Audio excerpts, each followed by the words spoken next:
We often pretend to be drawn to people with genuine interest, but the truth is we usually fall for the idea of them more than the person itself. And this unsettling reality is only made more complicated by the fact that we unconsciously employ a mix of manipulation, insecurity, and emotional unavailability to get their attention. Behind this facade of interest lies a deeply rooted psychological game where most of us unknowingly conform to societal expectations by idealizing the ideal and settling for mediocrity, all in the desperate pursuit of short-term validation. If you've ever found yourself in a relationship where you couldn't quite put your finger on why you stayed, only to later realize you were addicted to the fantasy of what it could be, or repeatedly convinced yourself that someone was the one only to be let down time and time again, then you're about to embark on a journey of unflinching self-discovery. In this video, we'll be diving into the insidious psychology of attraction, where we'll strip away the societal norms and societal expectations, and uncover the hidden dynamics that govern our desires and keep us stuck in a cycle of emotional turmoil. As we navigate the complex landscape of human attraction, it's essential to recognize that most people are unwittingly driven by unconscious manipulation, an attempt to validate their own insecurities by conforming to societal expectations.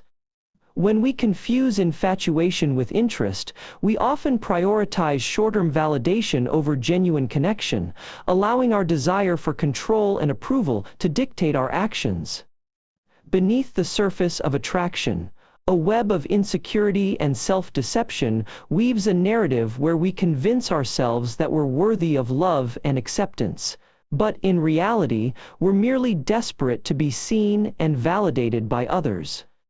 Fear of rejection and vulnerability leads many to adopt a facade of emotional unavailability, a shield that protects their ego from the perceived risks of true intimacy. Societal pressures to conform to traditional notions of attraction and relationships can be insidious, forcing individuals to suppress their authentic desires and present a persona that's more acceptable to the outside world. In seeking validation through interest, we often forget that true connection is rooted in mutual understanding, empathy, and acceptance, rather than a shallow pursuit of external validation. Social pressures often force individuals to don the mask of confidence, when in reality they are desperately seeking validation from others to compensate for their own deep-seated insecurities. By presenting an air of confidence, people unwittingly mask their own vulnerabilities, creating an environment where attraction patterns thrive on insecurity rather than genuine mutual connection. Most of us are so obsessed with being attractive to others that we become masters of manipulation, hiding our true intentions behind a veil of charm and charisma, all while desperately seeking short-term validation from people who often can't see past our exterior. Infatuation frequently masquerades as genuine interest, driven by our primal desire for connection and belonging. But more often than not, it serves as an ego-driven attempt to gain control and dominance in a relationship. We frequently mistake attraction for love, all the while neglecting our own emotional needs and using our partners as a means to satisfy our own ego. The fear of being alone drives many of us to seek short-term validation and instant gratification, leading us down a path of emotional unavailability and self-deception, where we convince ourselves that we're capable of giving and receiving when, in reality, we're still trying to fill the gaps in our own identities. By conforming to societal expectations and playing the role of the idealized partner, we risk losing ourselves in the process, sacrificing our authentic desires and emotional needs for the sake of fitting in and being perceived as desirable. Our insecurities often dictate the patterns of attraction we find ourselves in, leading to a never-ending cycle of seeking validation and attention from others to fill the void left by our own self-doubt. Ultimately, it's our own fear of rejection and our desperate need for self-worth that drives our attraction patterns, dictating which relationships we pursue and which ones we allow to wither away, leaving us wondering why we struggle to find genuine love and connection in a world where so many people are chasing the same thing. When we say someone is emotionally unavailable, it's often a euphemism for their inability or unwillingness to truly be in a relationship. This isn't about being strong or independent, it's about protecting oneself from the vulnerability required to connect with others on a deep level. Behind every attempt to appear emotionally unavailable, there's usually a desperate desire for validation, for someone to prove their worth, to alleviate the crushing insecurity that comes with feeling unlovable and unseen. We'll go to great lengths to hide this vulnerability from others, and even from ourselves. In reality, emotional unavailability is a coping mechanism, a way to avoid the risks and fears associated with intimacy. But it's also a powerful tool for control, a way to dictate the terms of a relationship and avoid being emotionally overwhelmed. People often describe infatuation as an intense, all-consuming feeling, but it's really a form of escapism. We fall for the idea of someone, the fantasy we've created, rather than the real person in front of us.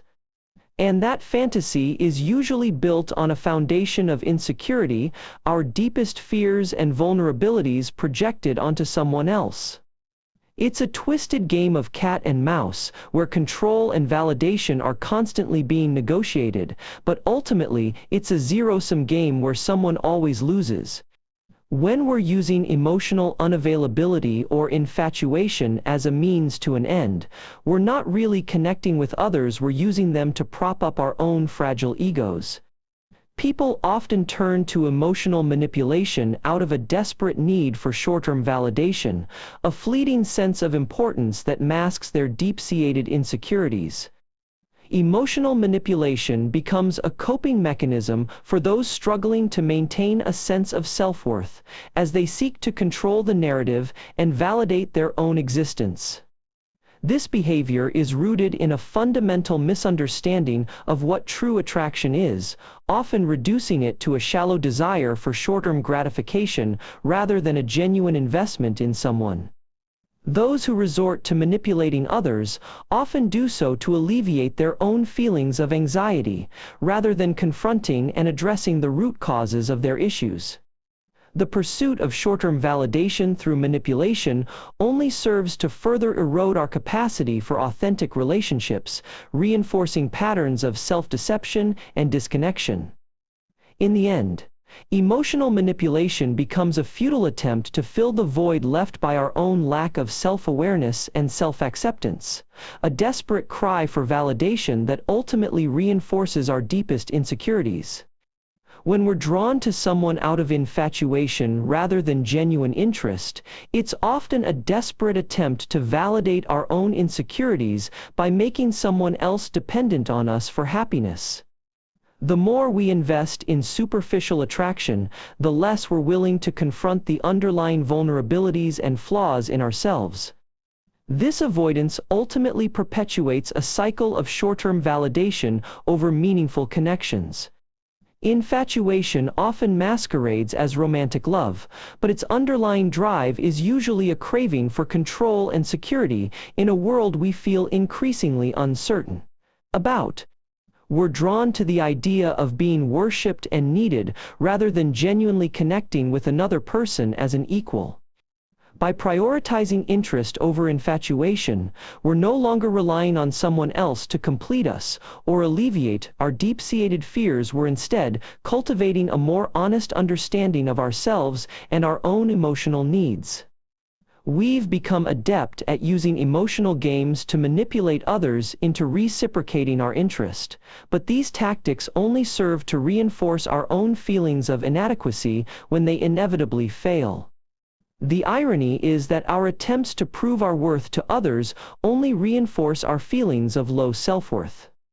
To move beyond infatuation, we must confront the parts of ourselves that drive this behavior, the parts that seek validation and control through superficial relationships. We can start by acknowledging and accepting our own vulnerabilities rather than running towards someone else to shield ourselves from them. So, as we conclude this exploration into the twisted dynamics of human attraction, I want to leave you with a powerful question: what is it that you truly desire, love, connection, or control? Think about the relationships in your life and ask yourself, are you conforming to societal norms or living authentically?